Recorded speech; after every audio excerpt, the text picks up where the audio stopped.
What's up, y'all? Welcome to D's Pod and the Detox Podcast, or simply put, D Me Talks. Welcome back to episode 7, right? No long intros. I'm just going to jump right into it. We're 7 episodes deep, so I'm a pretty seasoned podcaster, I'd say. And so because of that, I don't have to go through all the fluff and stuff like how I did beforehand. I might have kicked my camera. I definitely did. Anyways, question of the day before we get started, because you know how we get down. How are you feeling today? Feeling good? Feeling Things could be better? Let me know in the comments below, or not. Chef don't judge, completely up to you. But today's episode is titled Learned Helplessness. Now, some of us might have heard this term before if we've taken a psychology class, specifically a behavioral psychology class. For all those who don't know, I graduated with a degree in psychology. I did want to be a counselor, but money's just not in the field, and that's not why we're here today. I'll talk about that in a later episode because I have a lot to share on that degree. But with me being a psych major, I'm interested in a lot of the topics we talk about, and I kind of see these things in my day-to-day, and so that's why we're talking about it today. So again, if you've taken a psych class, you've probably heard this term before. If you haven't, I'll explain it to you right now. Learned helplessness is a term in psych used to describe when you feel a sense of helplessness after experiencing a lot of failures or losses. I believe this was depicted by, I forgot which scientist did this, but he had a dog in a cage, right? And there was a wall in between two panels. And one panel shocked the dog, and the dog naturally would jump over the wall to escape the pain and go to the other panel, right? And so in doing that, he escaped the aversive situation, which was being shocked.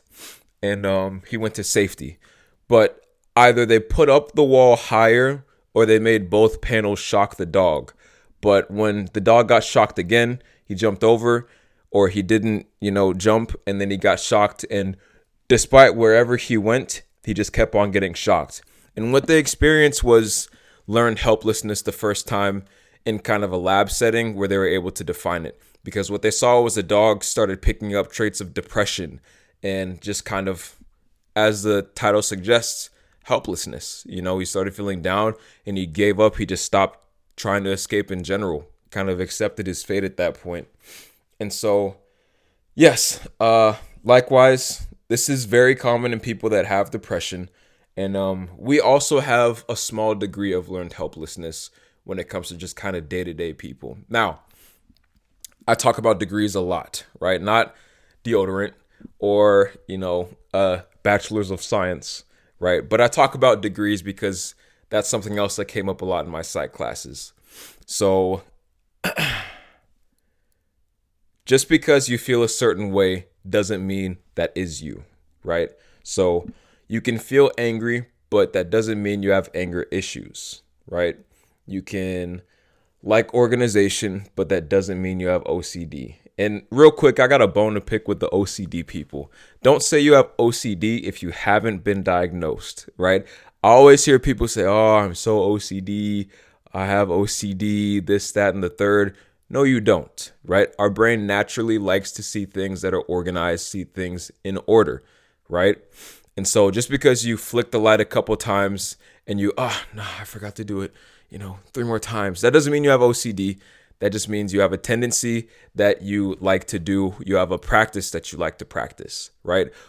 People with OCD are literally harming themselves. They go through physical manifestations of just pain and discomfort, and it's very intense, a lot more intense than just, I gotta go back and make sure I turn off the stove, right? So anyways, you can have a degree of something without having the thing in general. They really hammered this home for me in psych, if you couldn't tell by the passion I just spoke in. But yeah, I just, it's after seeing, actual people with OCD and kind of how it affects not just them, but their lives and the people around them. It's a very intense disorder. And so whenever people say they have it, in the back of my mind, I'm like, no, you don't. I don't say anything. unless it's a friend that'll be like, no, you don't have OCD. You just like organization. You just like to color code your notes. If my friends watching this, they know who I'm talking about.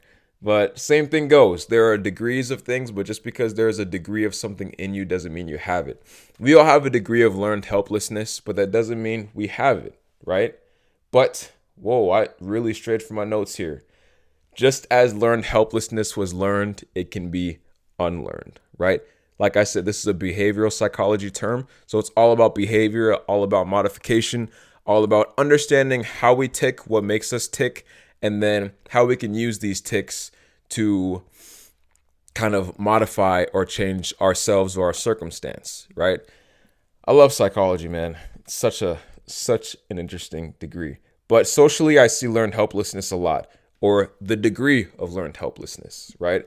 Someone feels depressed, so they accept that they have depression. This goes back to the OCD example I just had.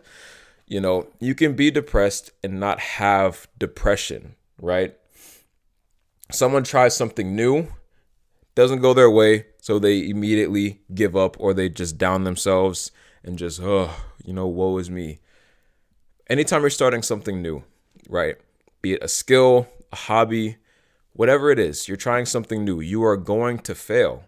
And one of the things we talk about in my certification course is psychological safety.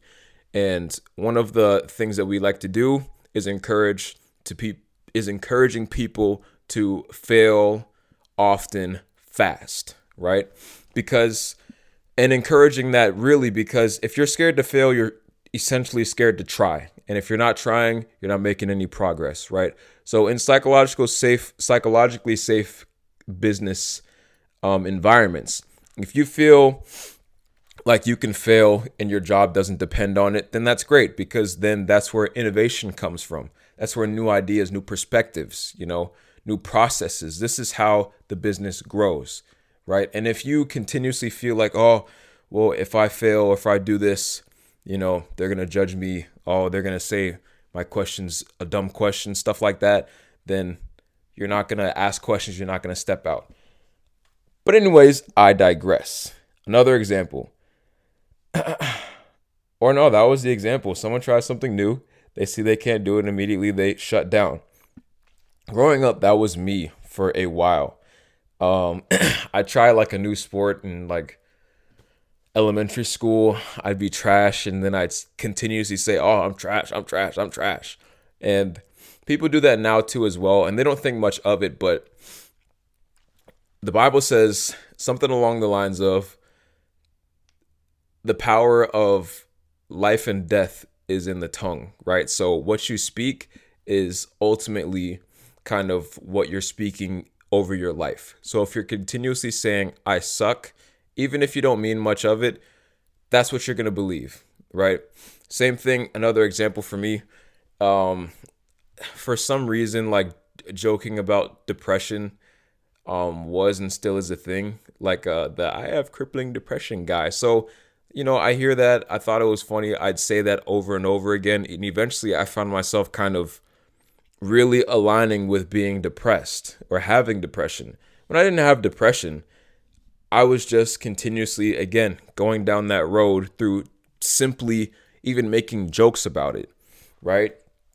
And so, yeah, that's just always been something that's kind of held me back in my life. Wasn't until recent where I was like, okay, I don't suck. This is just a novel task, right? This is just novelty. I don't suck. I trust my adaptability, my ability to learn. So I don't suck. I just need to try harder and apply myself, right? And so, again, you could change this mindset. How do you do that? Step 1, build resilience, right? Number one way to fight kind of learned helplessness or that degree that we have is to build resilience. Know that whatever you think your cap is, you could do more. This is depicted really well in a video that I saw earlier this week where it was a speech and the guy was saying like, oh, so imagine you're doing push-ups and for some reason you can only knock out 10, right? 10 push-ups isn't all you'll ever be able to knock out. So, right, you knock out 10 in a row, you're too tired to do 11. That doesn't mean that's your cap, that's your limit, right? Give yourself a break, try again. You could probably knock out 10 more. Another break, try again. You can knock out 10 more. So you thought at first that your cap, your limit was 10, but you just knocked out 30 push-ups, right? Granted, it wasn't all in a row altogether, but you still knocked out 30 push-ups. So that just goes to say, be resilient, right? Whatever you think your cap is, do more. If you need to take a break before you do more, take that break, but don't stay on your break, right? Take some time off, come back, do it again, right? If you need to. So again, with learning new skills, you don't have to, say, oh, I suck and then never do it again. You felt inclined to try this hobby, try this task, this activity for a reason, right? It's novel. Be resilient.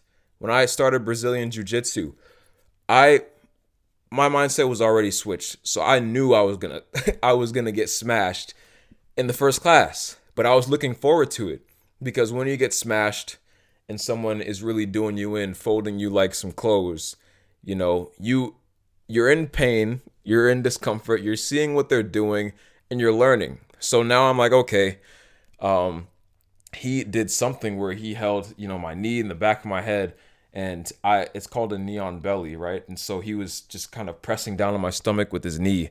That felt really uncomfortable, but it was really effective because I tapped. So how can I do that? So through this resilience, through this consistent trial and error, failing fast, failing early, you're able to now have reflection, right? So be resilient, reflect, take breaks when you need to, but know whatever you think your cap is not your cap. You're always going to develop. Back to the push-up scenario. Okay, so you've been doing push-ups for a while now. Guess what? Now you're knocking out 20 push-ups in a row without breaks, right? Same with jiu-jitsu. I got smashed. I was tapping all the time in my first couple weeks, first month, right? Now people are tapping to my techniques. Tapping is just, for all those who don't know, it's when you're in a situation where you can't move and it's way too uncomfortable. So that could be like a choke, a knee on belly where I can try to move as much as I can, but he has me in his full control and I'm in pain. So I'm tapping, right? That's just where you're like, oh, uncle, that's tapping. So whatever you think your cap is, keep pushing. It's not your cap, right? And know that things will get better. Know that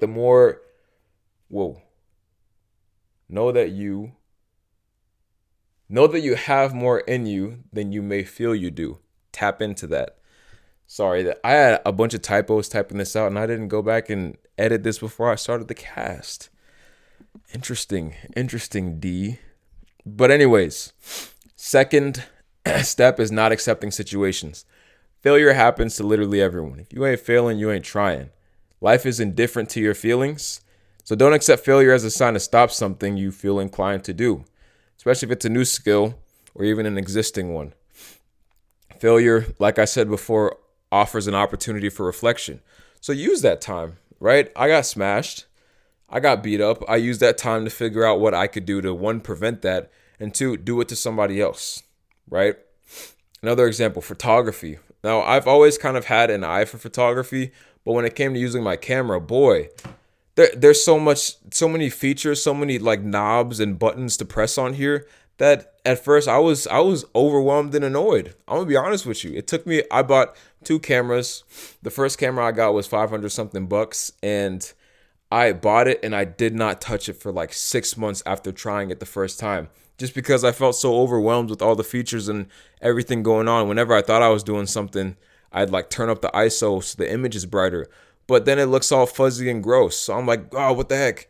Now I gotta do this again, So same thing goes. I got a different camera now. It cost me more. It was kind of incentivizing for me to buy a more expensive camera because now I'm like, okay, I spent more money on a camera. I want to do photography, but I'm just not because I'm scared to learn, basically. So I got this camera. I'm actually taking pictures now. Hell, I'm doing a podcast, and that required me playing with the features as well. So there you have it, Use your failures, use, shortcomings as opportunities for reflection. Whenever I take a picture and it comes out too fuzzy, I'll be like, okay, turn on the ISO. Take the same picture again. It looks better, but now it's super dark. Let me open my aperture. Oh, wow, that looks way better. Trial and error, fail fast, fail frequently, and fail often. Frequently and often are kind of hand in hand. But you get what I'm saying, right? Just don't be scared to fail. Don't accept your situation as failure. If you feel like you're, depressed, don't accept that you have depression, right? Because if you do, you're going to continue going down that rabbit hole until you actually develop depression. And why would you want to develop that? We talk about it in psych a lot, but depression and kind of movement go hand in hand. So you got to get moving whenever you're feeling down, but it's hard to kind of build up that base, power to even get up in the first place, right? Because in moving, you feel better, but you kind of need energy to start getting moving. And so one of the things that we talk about is in CBT, cognitive behavioral therapy, they like to stress, just my point. What was my point? Not accepting it, right? So what they do in CBT is they try and get out the mindset of the patient that, what they think life is, that's all life is, right? And so through CBT, through asking questions, through guided discussions, through practices, they're able to kind of get out of that mindset of accepting their situation and knowing that there's more to life than what they feel there is, right? And so in doing that, the same way you can do this for your degree of learned helplessness, understand that what you're seeing now isn't it, right? I'm taking terrible pictures. My pictures will not always be terrible. I'm getting smashed in jiu-jitsu. Well, you're always going to get smashed in jiu-jitsu because there's always bigger fish. But I'm going to start doing the smashing. I'm going to get better. I'm going to sharpen my technique, right? So don't be negative. Don't accept the downs. My next point is gratitude. Gratitude is the point for literally everything I talk about, just the power that this thing has. And I learned this in my psych degree. It's insane, and we don't put enough emphasis into gratitude, but we really need to because it reaps such beautiful fruit, right? But yes, find the good and you will unlearn learned helplessness. And in doing so, you free yourself from yourself so you're able to achieve more. And that's basically all I have for y'all today. About 18 minutes in, not too bad. But how I'm feeling fantastic, right? Like I said, I'm hitting the job market, so I'm getting some emails back and some interviews with some great companies, and so I'm really looking forward to what God has in store for me in my life, right? I'm allowing Him to guide my steps, and like we had talked about it, I believe it was last episode, the righteous man having your steps guided, going to Him first for everything, and then just saying, hey, if you don't want me to go here, stop me. If you do, let me go. And so He stopped me from a lot and He's let me go into a lot. And so, yeah, be open, be grateful, drink water, go outside before it gets too cold. And I'll see you guys in the next episode.